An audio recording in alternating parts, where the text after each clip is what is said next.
What is up, y'all? This is the RC Nerd, and this is part 8 of the Traxxas S-maxx rebuild. It's going to be the last actual rebuild video on this truck. There will be run videos, but for the actual tearing it down, putting it back together parts, this is going to be it. So let's just get right into it. I tested out some of the servos that came off the truck, and I've decided that this one is going to be my throttle servo. Actually, all the servos seem to work pretty much like normal, but 2018 is fine for throttle and braking, so we'll use that. Now, for radio, this did have a receiver in it, but they had lost the transmitter. And then the receiver antenna was cut, so that's not going to work very well. And I decided to get them a new radio. This is the GT2B from Hobby King. It's just a rebranded FlySky radio. It's basic 3-channel radio. It's about $30 plus shipping. It's cheap, simple, works very well. Perfect for, basic basher trucks like this one. The other thing is that this one's 2.4 gigahertz and has a built-in failsafe, which is going to be awesome for a nitro. I wouldn't want them to run this on a 27 megahertz because if they run into issues and have a runaway, they're probably not gonna they're gonna run out of options pretty quickly and not have as much of an idea of what to do with it. 2.4 gigahertz is just the way to go nowadays. That's what I'm gonna be using. And then finally,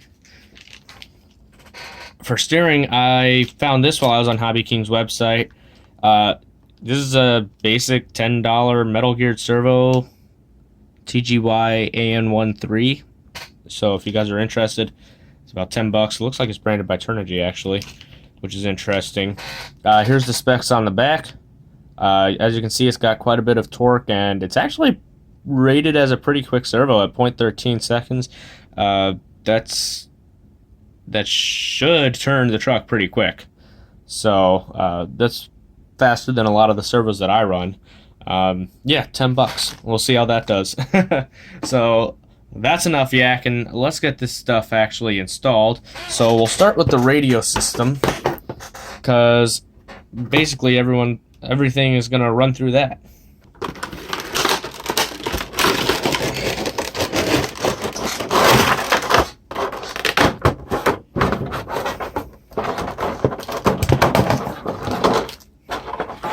Alright, so with the GT2B, you get the radio itself, of course, instructions, extra grip, and a charging cable. A lithium-ion battery. Yes, this is a rechargeable battery in a transmitter. Very nice to have. It saves on AA's. I love it. And then finally you get your receiver with antenna tube and a bind plug. Make sure you hold on to that bind plug, because you're going to want to be able to bind this back up if it gets unbound for some reason. So anyway, we'll go ahead and throw in the battery real quick. It should be a pretty easy install. All you got to do is just go ahead and shove it in there. That's it. Put the battery cover back on. And there you go. Now it's got power. Pretty easy to do. Next up, we'll bring the truck back, and we're gonna go ahead and pop the receiver into place. There's not much to do here. It's just kind of lay in there, and we'll run all our wires to that. It's gonna be pretty easy. In fact, I don't even think there's anything to hold it in right now. So we'll just set that aside actually. Alright, we might as well install the throttle and brake servo. So that's just going to go up top here. There's 4 screws holding it in. You want to make sure this servo output is towards the front of the truck. And yeah, just screw it down. And then we can go to the bottom here and install the steering servo, which is again held in with 4 screws right on the outside here. And make sure that the output is facing towards the rear of the truck. Alright, now with those 2 servos in place, we don't want to attach the servo horn or servo saver yet, because we do want to make sure that these servos are centered properly first.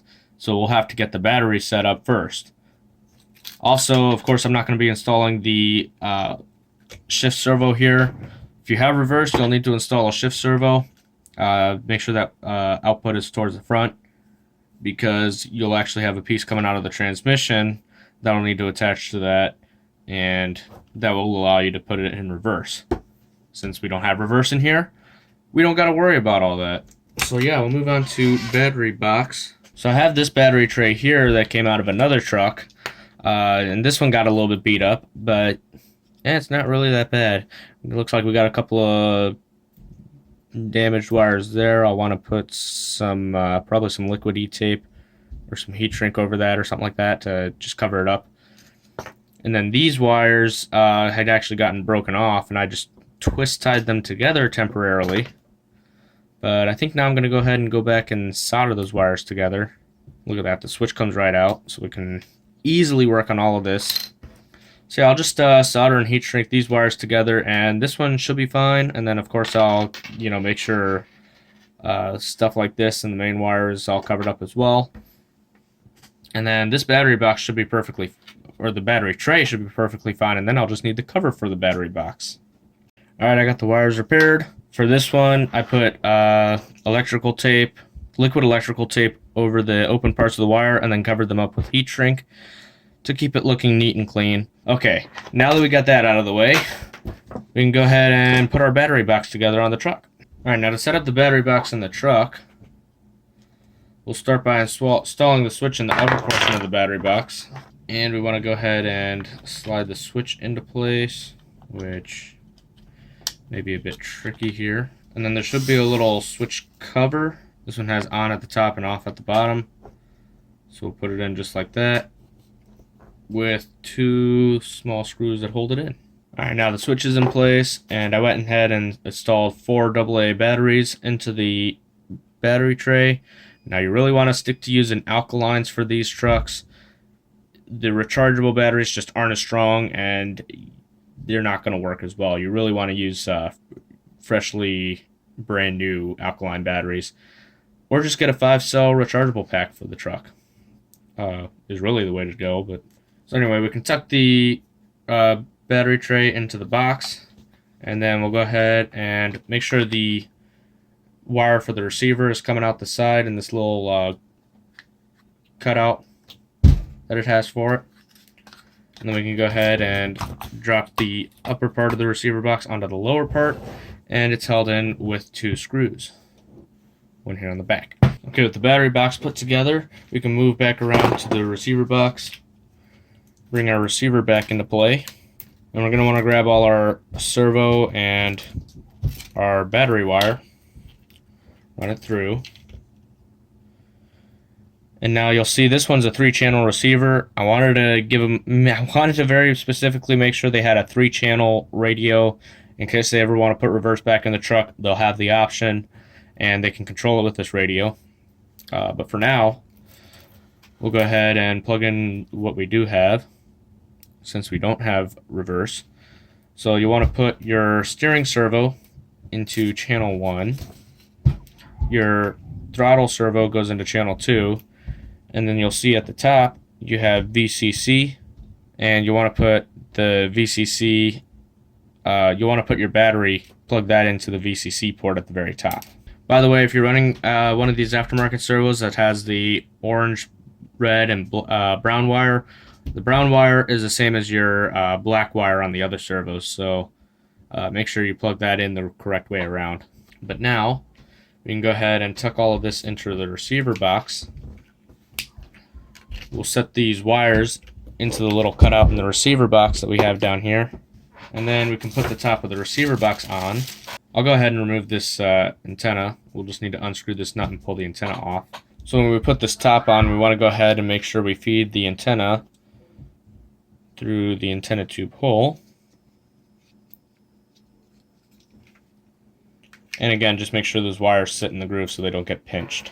And then we'll slide this into place, and it's held in with a body clip. If you have the OptiDrive, make sure that's in place as well and wired correctly, or just take it out. I find they're pretty finicky to get working right anyway, if you can get them to work right. If you don't have the OptiDrive, you should have this little cover that just snaps into place. And if you don't have that cover, just put a piece of electrical tape over it. It'll be fine. All it needs to do is keep most of the dirt and trash out of there anyway. And with that in place, all of our wires that were showing up there are out of the way now.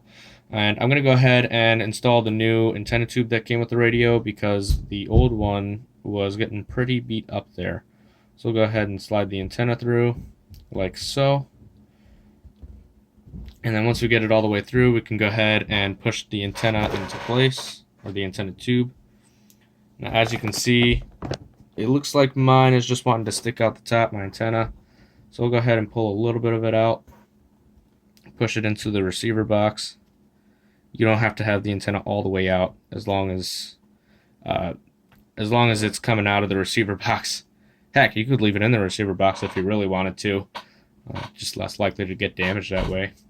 But anyway, the other thing is that this antenna tube is black, so that'll make it just look a little bit better.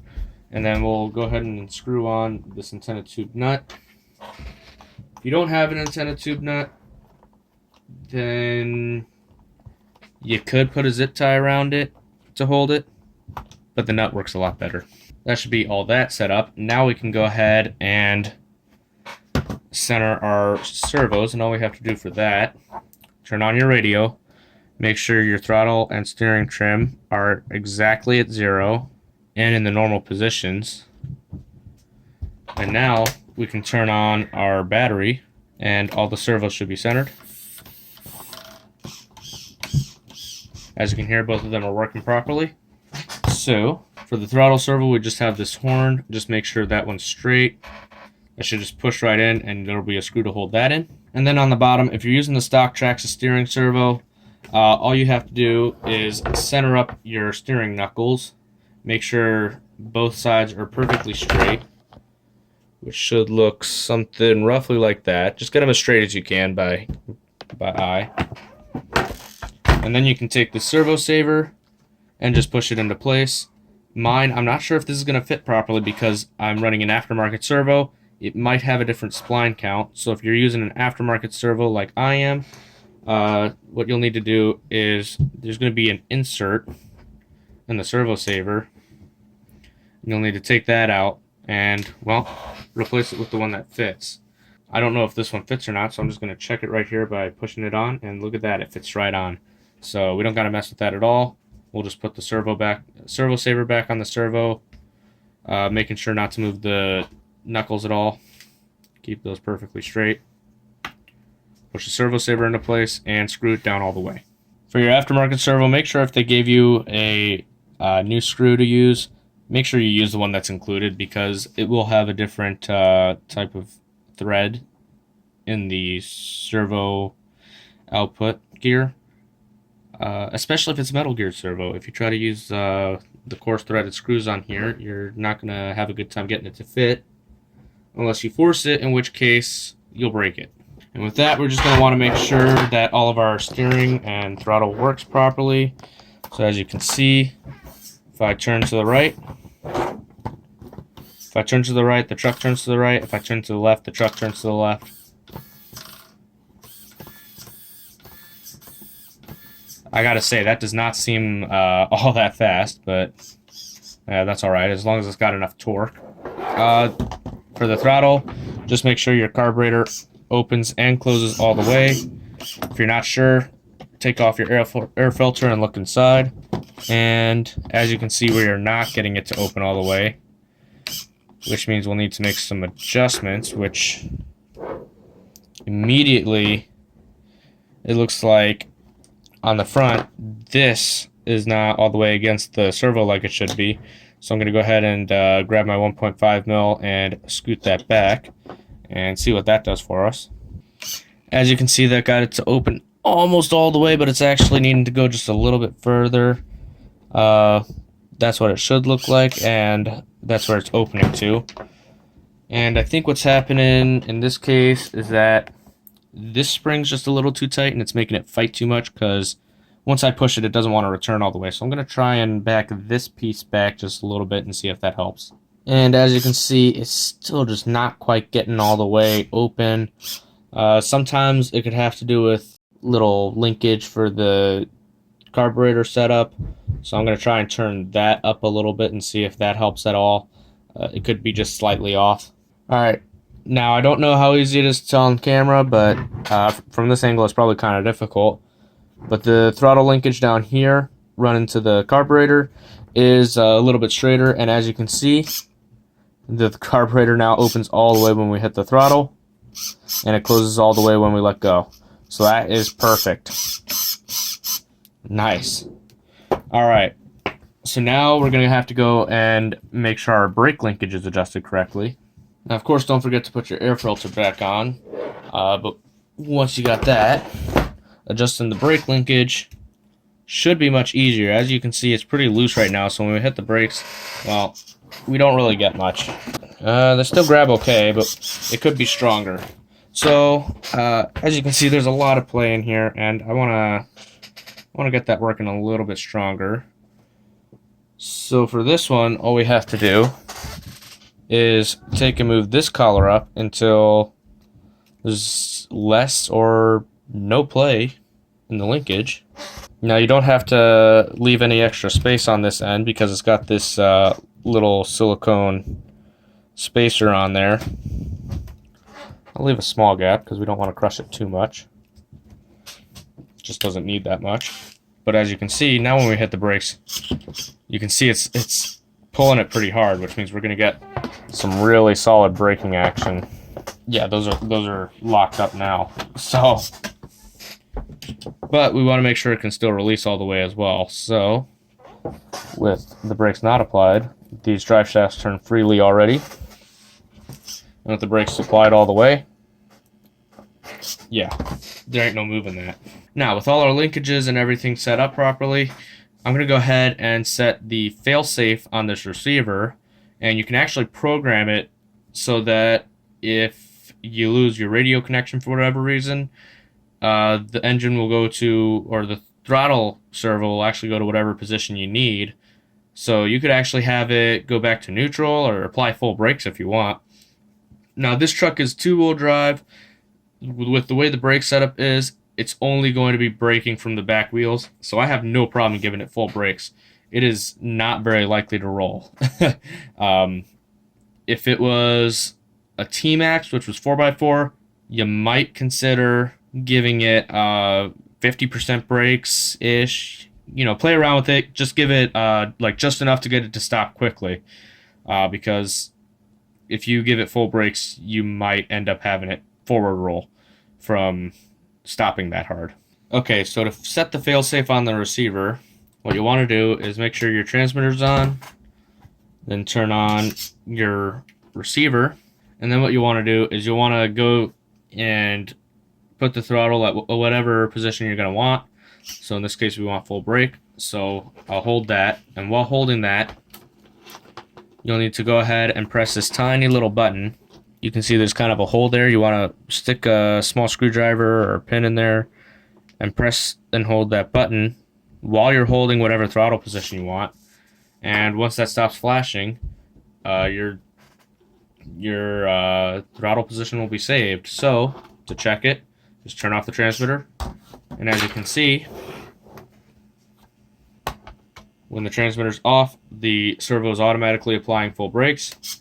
I turned the transmitter back on. I've now got it working again. Turn it off. Full brakes. Which is exactly what we want, so we can go ahead and just tidy this back up. Okay, the receiver box is back together, so now we can go ahead and reinstall our Easy Start system. And as you can see, these wires are a bit beat up, so I'm just going to clean them up real quick. I'll put a fresh piece of heat shrink over the glow plug igniter part of it. And just make sure everything's not broken or damaged anywhere. And again, if anything's broken here, then I'll just repair the wires. Alright, I've gotten that cleaned up a little bit.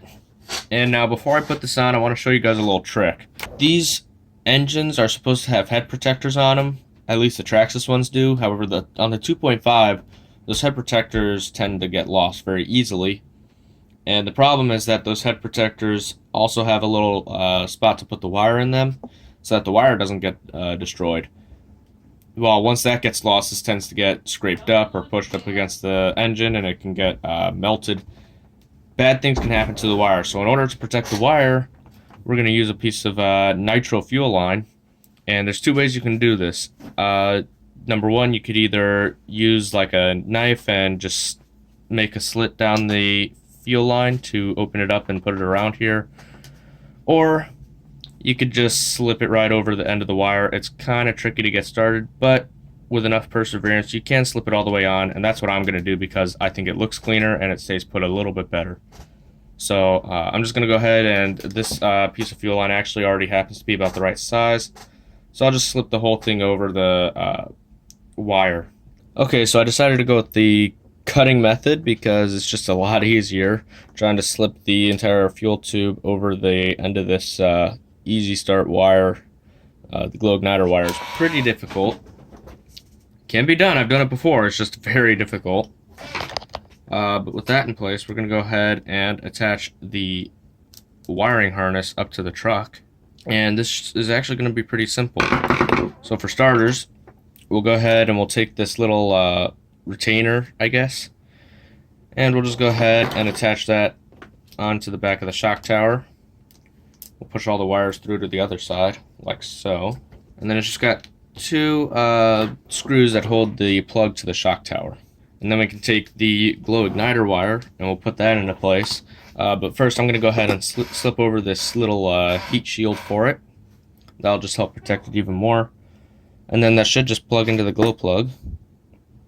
Make sure it seats all the way. You can use pliers if you need to, because sometimes it can get pretty tight. We'll slide the heat shield down into the engine so that that stays well protected.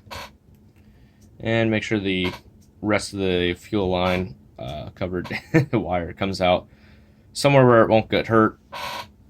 It can just kind of hang out, but make sure it doesn't get hurt.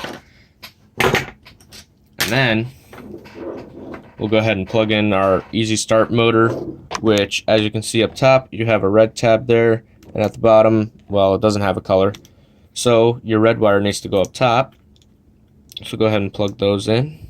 Alright, lastly we have this yellow wire here, which is just the ground wire for the glow plug igniter, and you can just attach that to any of the engine bolts. In fact, I think I'm just going to go right on the exhaust bolt right back here because it's the easiest to access.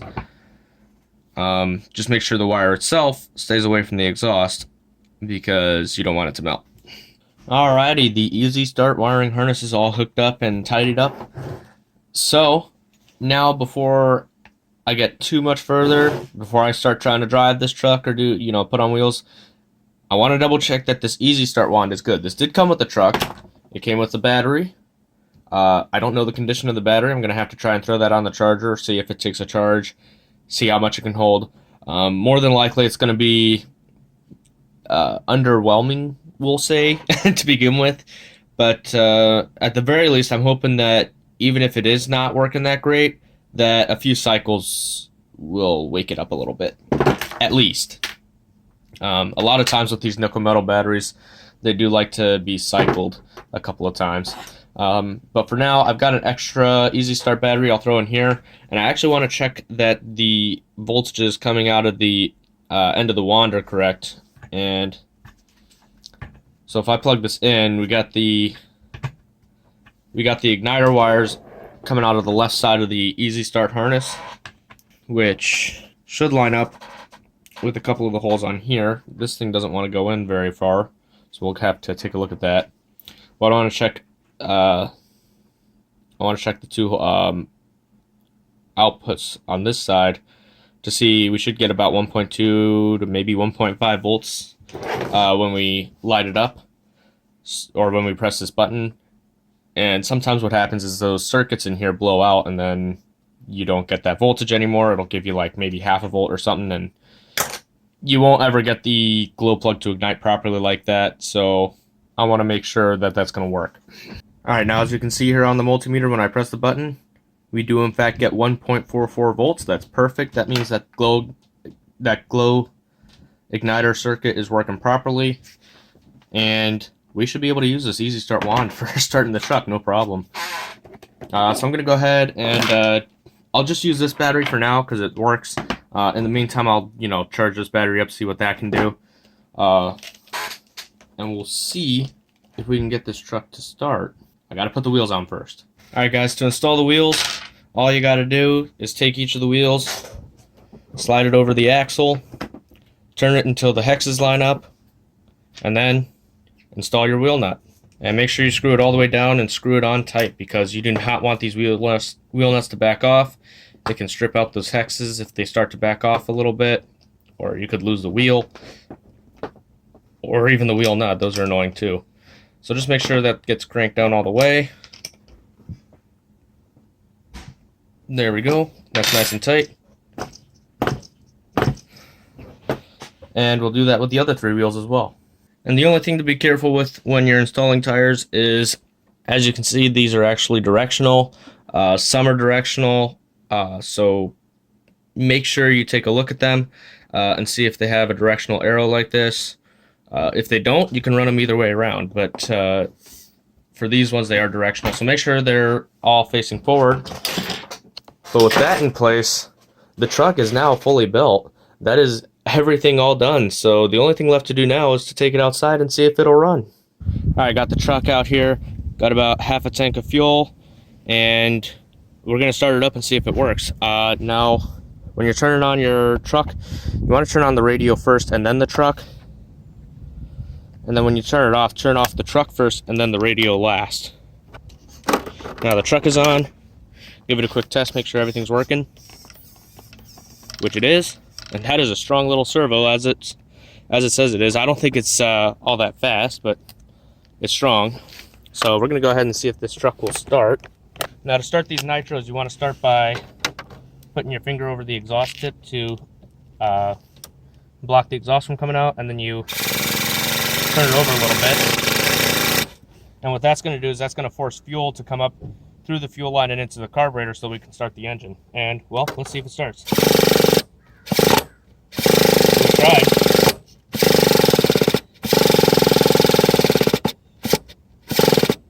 I'm going to be honest, this Easy Start battery sounding a little weak, so I'm going to go find another one.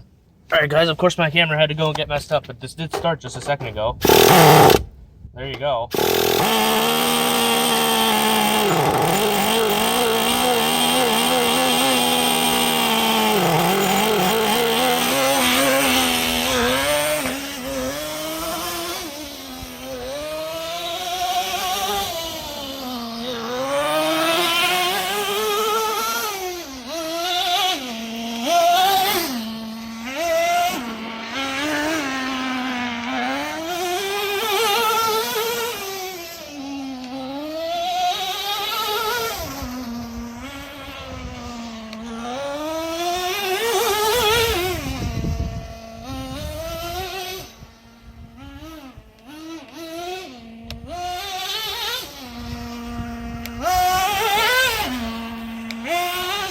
Little retuning, she'll be pulling wheelies.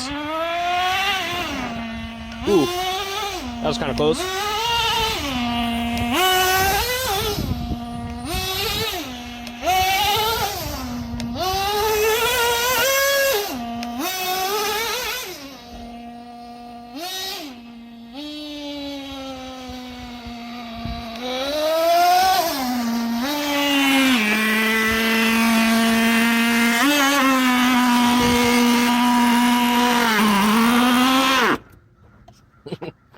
There you go, guys. It does run.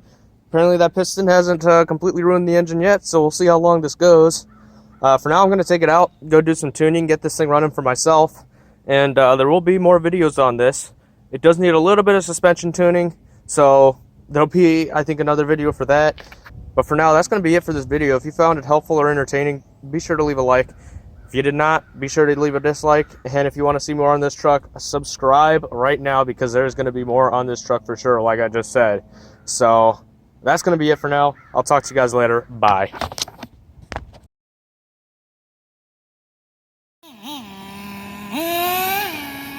What are you doing?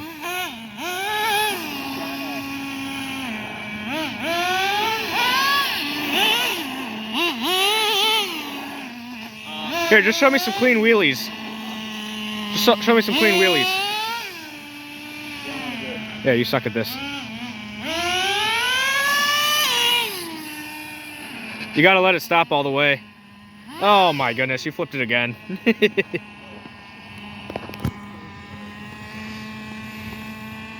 Save it. There you go. Alright. It was supposed to stop. Alright, stop. There you go. Jeez, Matt!